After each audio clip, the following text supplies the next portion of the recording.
Hello students, स्वागत है आपका विक्रम एकेडमी के यूट्यूब चैनल पर। आज हम साइंस सब्जेक्ट्स सीखने जा रहे हैं 8th स्टैंडर्ड का। टॉपिक है 5th इनसाइड द एटम। तो चलो स्टार्ट करते हैं। We have seen that matter is made of molecules. तो हमें पता है मैटर किससे बनते हैं? मॉलिक्यूल्स। मॉलिक्यूल्स किससे बनते हैं? एटम से। Effectively an atom is the smallest unit of matter. और देखा जाए तो एटम ये सबसे स्मॉलेस्ट यूनिट होता है, सबसे छोटा यूनिट होता है मैटर में। तो इसलिए कहा मैटर मॉलिक्यूल से बनते हैं, मॉलिक्यूल्स बनते हैं एटम से, और एटम ये सबसे छोटा यूनिट है मैटर का।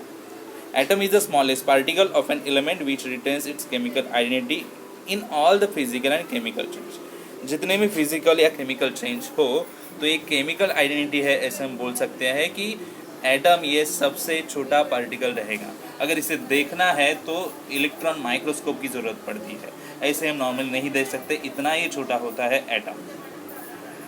आपके सामने टेबल दिया है, show names and formula of some substances. कुछ नेम्स दिए हैं और कुछ सब्सटेंसेस दिए, तो चलो प्रॉपर टिक मार्क करना है वहाँ पे। तो नेम ऑफ सब्सटेंस आपके सामने है water, oxygen, helium, hydrogen, ammonia, nitrogen, methane, argon, neon, chlorine. और उनके फार्मूलाज दिए, जैसे वाटर का है H2O, ऑक्सीजन का है O2, हेलियम का है He, हाइड्रोजन का है H2, अमोनिया NH3, नाइट्रोजन का N2, methane CH4, argon Ar, neon Ne and chlorine Cl2। तो ऐसे यहाँ पे सब्सटेंस के नेम्स और फार्मूलाज दिए हैं। करना क्या है, तो यहाँ पे किस तरह से हमें चार्ट कंप्लीट करना है। देखो, तो यहाँ पे वो बताना है एटम है या मॉलिक्यूल है, single types of atom in molecule है या डिफरेंट टाइप्स ऑफ एटम्स है मॉलिक्यूल में, एलिमेंट है या कंपाउंड है, ऐसे बताना है। तो एग्जांपल्स के लिए उन्होंने कुछ यहाँ पे दिए, जैसे कि वाटर सबको पता है हाइड्रोजन और ऑक्सीजन का मिक्सचर होता है, सो इसीलिए ये मॉलिक्यूल है। ओके, टिक मार्क किया है देखो यहाँ पे। और ये दो एटम्स, दो अलग अलग डिफरेंट टाइप्स के एटम्स यहाँ पे आए हैं, मिक्स हुए, तो ये यहाँ पे टिक मार्क होगा और एक कंपाउंड बन जाएगा क्योंकि दो यहाँ पे एटम्स एक साथ आए हैं। आगे दिया है ऑक्सीजन, जिसे कहा है मॉलिक्यूल, और ये सिंगल एटम है और इसीलिए एलिमेंट है। और फिर हेलियम दिया है जो एटम है और यहाँ पे सिंगल एटम है मॉलिक्यूल में, तो ऐसे टिक मार्क किया, और यहाँ पे एलिमेंट है ऐसे बताया। वैसे ही बाकी के जो यहाँ पे नेम्स दिए सब्सटेंस के, उनको भी आइडेंटिफाई करना है चार्ट में, तो आप लोग कर सकते हैं। ठीक है, बड़ा मज़ा आएगा। आगे बढ़ते हैं, चलो टाइप्स ऑफ सब्सटेंस हमने देखे। We have learned in the earlier standard that the smallest particles of most of the substance are molecules. तो अर्लियर स्टैंडर्ड में हमने सीखा है स्मॉलेस्ट पार्टिकल जो होगा सब्सटेंस का होगा मॉलिक्यूल, और molecules of a few substance contain only one atom. और जो भी मॉलिक्यूल्स होंगे सब्सटेंस के, उनमें एक ही एटम कंटेन होता है। Molecules are form by chemical combination of atoms, और जो फॉर्म होते हैं molecule atoms because of combination of atoms, chemical combination होगा। From this we understand that the smallest particle of an element taking part in chemical combination is an atom। तो atom के chemical combination के लिए हमें पता चलता है कि एलिमेंट का स्मॉलेस्ट पार्ट यानी एटम पार्टिसिपेट करेगा केमिकल रिएक्शन में, केमिकल कॉम्बिनेशन में। The concept of atom is more than 2500 years old, और ये जो कंसेप्ट है 2500 साल पुराना है। It was forgotten in the course of time, और जैसे ही टाइम आगे बढ़ता रहा ये थोड़ा सा भूल गए सब लोग। In the modern time scientist on the basis of experiment explain the nature of atom as well as internal structure of atom. जैसे टाइम मॉडर्न टाइम आया है, साइंटिस्ट लोगों ने अलग अलग एक्सपेरिमेंट्स किए हैं और बताया है कि नेचर में एटम्स कितने हैं और उनके बारे में एक्सप्लेनेशन, उनका स्ट्रक्चर क्या है, अलग अलग स्टडी करके उन्होंने अपने सामने रखी है। It started with Dalton's atomic theory, और उन्होंने एग्जांपल दिया है कि ये स्टार्ट हुआ है डाल्टन एटॉमिक थ्योरी से। ठीक है, आगे बढ़ते हैं। Dalton's atomic theory. British scientist John Dalton put forth in 1803 AD his celebrated atomic theory. उन्होंने एटॉमिक थ्योरी लाई 1803 में। So according to this theory matter is made up of atoms and atoms are indivisible. तो उन्होंने atoms की theory और matter की theory जो है, जो एटम से बने हैं, ये हमारे सामने रखी। उन्होंने कहा कि एटम्स इंडिविजिबल है, इंडिस्ट्रक्टिबल है, ये सबसे छोटा पार्ट है जिसे डिवाइड नहीं कर सकते, इनडिस्ट्रक्टिबल है, मतलब उसे डिस्ट्रक्ट नहीं कर सकते। All atom of an element are alike while different elements have a different atom. सब एटम्स एक जैसे ही होंगे जो एलिमेंट में होंगे, बट अलग अलग एलिमेंट के अलग अलग एटम हो सकते हैं, उनका मास अलग हो सकता है। ठीक है, आगे देखते चलो। अब boondi laddoo is found to have an internal structure. Boondi laddoo का स्ट्रक्चर कैसा है सबको पता है। It is form by sticking smaller particles the boondis. Boondi जो है स्मॉलर पार्टिकल, वो एक साथ आके वो लड्डू बना है। So the solid ball broadly speaking does not have any internal structure. Solid ball जो है ऐसे ब्रॉडली स्पीकिंग करेंगे तो हम बोल सकते हैं कि इंटरनल स्ट्रक्चर नहीं है। The atom as describe by Dalton turns out to be hard solid sphere with no internal structure. और डाल्टन इन्होंने जो थ्योरी डिस्क्राइब की है तो हम बोल सकते हैं टर्न आउट से भी hard solid sphere with no internal structure. Internal structure नहीं है, ऐसा सॉलिड स्फीयर ही वहाँ पे होगा। According to Dalton's atomic theory the mass is distributed uniformly in atom. तो उनके थ्योरी के बेसिस पे हम बोल सकते हैं मास जो है डिस्ट्रीब्यूट हुआ रहेगा एटम्स पे। The scientist J Thomson demonstrated experimentally that the negatively charged particles inside an atom have a mass 1800 times less than a hydrogen atom। तो उन्होंने कहा है जे थॉमसन इन्होंने कि नेगेटिवली चार्ज पार्टिकल जो होंगे एटम्स में उनका मास 1800 टाइम कम होगा हाइड्रोजन एटम से। Later this particles were name as electron. बाद में उन पार्टिकल्स को इलेक्ट्रॉन कहा गया। Common substance are usually electrically neutral. और जो कॉमन सब्सटेंस है वो यूजुअली इलेक्ट्रिकली न्यूट्रल होते हैं। Obviously the molecules of substance and the atom which combine chemically to form molecules are electrically neutral. तो इसीलिए जो मॉलिक्यूल्स है सब्सटेंस के और एटम्स है जो कंबाइन करते हैं केमिकली और नए मॉलिक्यूल्स बनते हैं वो इलेक्ट्रिकली न्यूट्रल होंगे। Thomson plum pudding model of atom. The plum pudding model of atom put forth by Thomson in the year 1904 is the first model of atomic structure। ये atomic structure में आया हुआ first model था। According to this model, the positive charge is distributed throughout the atom। और इनके ये model से हमें पता चला कि पॉजिटिव चार्ज जो है एटम पे हर जगह प्रेजेंट रहेगा। Negative charge electrons are embedded in it और नेगेटिव चार्ज उनके बीच में होंगे। The distributed positive charge is balanced by the negative charge. जितने पॉजिटिव चार्ज के होंगे उतने ही नेगेटिव चार्ज के इलेक्ट्रॉन्स होंगे। Therefore atom becomes electrically neutral. इसीलिए एटम इलेक्ट्रिकली न्यूट्रल बन जाएगा क्योंकि जितने इलेक्ट्रॉन्स होंगे उतने ही पॉजिटिव चार्ज होगा। ठीक है। How is an atom electrically neutral in spite of having negatively charge electrons in it. Thomson overcame this difficulty by putting for the plum pudding model of atomic structure. तो Thomson इन्होंने अपनी ये difficulty solve की है plum pudding model सामने लाके। ठीक है, आगे बढ़ते हैं। Rutherford's nuclear model of atom 1911। The Rutherford studied the inside of an atom by his celebrated scattering experiment. उन्होंने एक एक्सपेरिमेंट किया, स्कैटरिंग एक्सपेरिमेंट, और सेलिब्रेट किया गया, सबको पसंद आया और उन्होंने ये पुट फोर्थ किया था nuclear model of atom year 1911 में। रुदरफोर्ड टूक a very thin gold foil. उन्होंने बहुत ही पतला गोल्ड फॉइल लिया था, गोल्ड का पतला एकदम पतला सा, और bombarded it with positively charge alpha particles. उन पे बॉम्बार्ड किए थे, मतलब पॉजिटिव चार्ज अल्फा पार्टिकल्स छोड़े थे उन पे, और emit by radioactive element. He observe the path of alpha particles by means of fluorescent screen. उन्होंने फ्लोरोसेंट स्क्रीन से अल्फा पार्टिकल्स की वेव्स देखी थी, किस तरह से गोल्ड फॉइल जो है उससे वो गुजरती है। It was expected that alpha particles would get reflected from the gold foil। ऐसा एक्सपेक्ट किया गया था कि अल्फा पार्टिकल जो है वो रिफ्लेक्ट होंगे गोल्ड फॉइल से, और if the positively charge mass were evenly distributed inside the atom. अगर पॉजिटिवली चार्ज अगर होगा वहाँ पे तो ऐसे होगा कि वो रिफ्लेक्ट होंगे।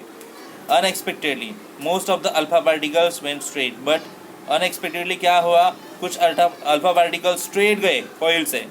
Small number of alpha particles get deflected. कुछ small number of alpha particles थे वो डिफ्लेक्ट हो गए, ओरिजिनल पाथ छोड़ के वो दूसरी एंगल में चले गए। Still smaller number of alpha particles get deflected. कुछ smaller number of alpha particles थे वहीं डिफ्लेक्टेड हुए थे toward the larger angle, so बड़े एंगल में। And surprisingly one alpha particle out of 20,000 bounce back in the direction opposite to the original path, और कुछ alpha particle जो थे वो अपोजिट डायरेक्शन में वापिस रिटर्न आ रहे थे, गोल्डन पॉइंट्स। तो आप देख सकते हो यहाँ पे कि पार्टिकल्स कैसे इमिट किए गए थे, और ये फ्लोरोसेंट स्क्रीन आप देख सकते हो, पर्पल कलर जैसे दिख रही है यहाँ पे, ठीक है। और ये यहाँ से अल्फा पार्टिकल्स गए हैं, कुछ सीधा गए, कुछ ने एंगल चेंज किया, बराबर, और कुछ पीछे की तरफ अपोजिट एंगल में आए, और कुछ सीधा रिटर्न आए वापिस, ऐसे, ठीक है। तो हमें पता चलता है कि डायरेक्शन क्या हो गया। इससे उन्होंने क्या एक्सपेरिमेंट बताया, देखते हैं। The large number of the alpha particles that went straight through the foil indicates that there was no obstacle in their path. जो सीधा गए, हमें वो पता चला कि उनके जो वे है वहाँ पे कोई ऑब्स्टेकल नहीं था, इसलिए वो सीधा चले गए। It means that there must be mainly empty space. तो इसका मतलब हो गया वहाँ पे एम्प्टी स्पेस होगा। अभी आप यहाँ पे इमेज में देख सकते हो, जो सीधा गए हैं वो एम्प्टी स्पेस से होके गए हैं, ठीक है। Then the smaller number of alpha particles that get deflected through a small और बिग एंगल। कुछ स्मॉल एंगल में डिफ्लेक्ट हो गए, जैसे कि ये वाला जो एंगल आपको दिख रहा है यहाँ पे, ये तो ये स्मॉल एंगल जो है, स्मॉल एंगल से और कुछ बिग एंगल से डिफ्लेक्ट हो गए, क्योंकि उनके पाथ के बीच में कुछ ऑब्स्टेकल्स आए। ऑब्स्टेकल आने की वजह से वो उनको रास्ता बदलना पड़ा। It mean that positively charge and heavy part causing obstruction will be and the centre of the atom. तो इसका मतलब ये है कि पॉजिटिवली चार्ज और हेवी पार्ट जो है ऑब्स्ट्रक्शन का सेंटर, ये बीच में आया तो उनको रास्ता बदलना पड़ा। Rutherford put forward a nuclear model for atom as follows. तो उन्होंने इस तरह से एक मॉडल बनाया, जो नीचे हमने देखा भी है, आप देख सकते हो इमेज में, वो मॉडल उन्होंने बनाया, ठीक है। There is a positively charge nucleus at centre of an atom. तो एक पॉजिटिव चार्ज न्यूक्लियस सेंटर में होगा एटम के। Almost the entire mass of the atom is concentrated in the nucleus. Normally entire mass जो है atom का वो nucleus में कॉन्सेंट्रेटेड होता है। Negatively charge particles are called electrons revolve around the nucleus. जो नेगेटिवली चार्ज पार्टिकल्स हैं उन्हें क्या कहा गया है? इलेक्ट्रॉन्स कहा गया है, जो न्यूक्लियस के अराउंड्स होते हैं। The total negative charge on all the electron is equal to the positive charge. जितने भी नेगेटिव चार्ज है वो इक्वल होंगे पॉजिटिव चार्ज के साथ, okay. As the opposite charge as balance the atom is electrically neutral. और opposite charges जो है इक्वल अगर होंगे, मतलब नेगेटिव और पॉजिटिव चार्ज अगर इक्वल होगा तो वहाँ पे बैलेंस हो जाएगा, और इसीलिए वो इलेक्ट्रिकली न्यूट्रल बन जाएंगे। There is an empty space between the revolving electron and the atomic nucleus. तो वहाँ पे एम्प्टी स्पेस रहता है इलेक्ट्रॉन पे। सो इसीलिए एटॉमिक न्यूक्लियस इलेक्ट्रॉन के बीच में एम्प्टी स्पेस है, तो इसीलिए हमें ये स्कैटरिंग एक्सपेरिमेंट दिखाई दिया, ठीक है। An established law of physics, an electrically charged body is revolving in a circular orbit, its energy decreases. तो established law of physics का क्या कहता है? इलेक्ट्रिकली चार्ज बॉडी अगर सर्कुलर ऑर्बिट में जा रही है तो उनकी एनर्जी कम होती जाएगी। According to this law the atom describe the Rutherford model turns out to be unstable. तो ये लॉ की वजह से जो मॉडल रुदरफोर्ड ने लाया ये अनस्टेबल हो गया। In reality however all atom except radioactive atom are stable।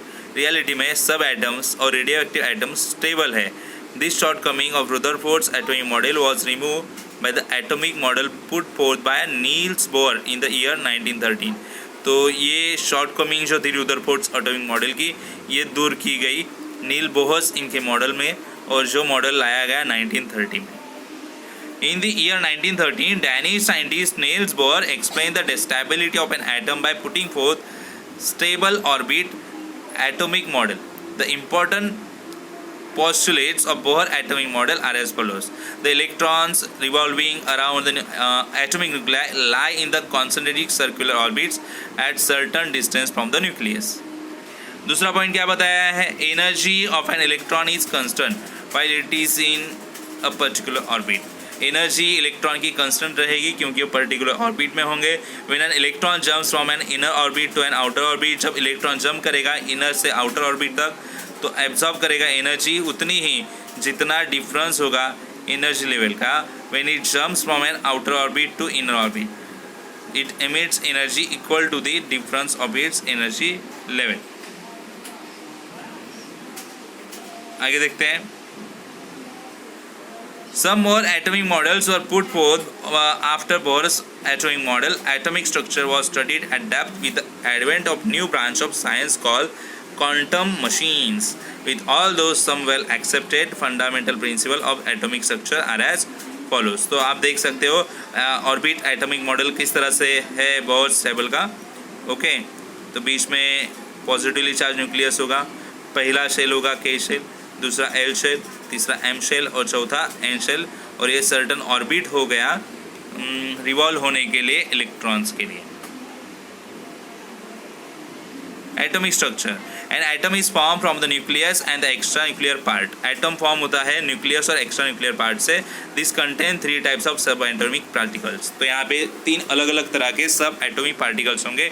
जैसे कि पहला न्यूक्लियस, जैसे हमने देखा न्यूक्लियस सेंटर में होगा. Nucleus is positively charge, positively charge होगा. Almost entire mass of the atom is concentrated in the nucleus. Almost सब मास जो है एटम का कॉन्सेंट्रेट होता है न्यूक्लियस में. न्यूक्लियस कंटेन 2 टाइप्स ऑफ सब atomic particles together called nucleus. और न्यूक्लियस जो है कंटेन करता है सब एटॉमिक पार्टिकल्स जिसे एक साथ न्यूक्लियॉन्स कहा जाएगा.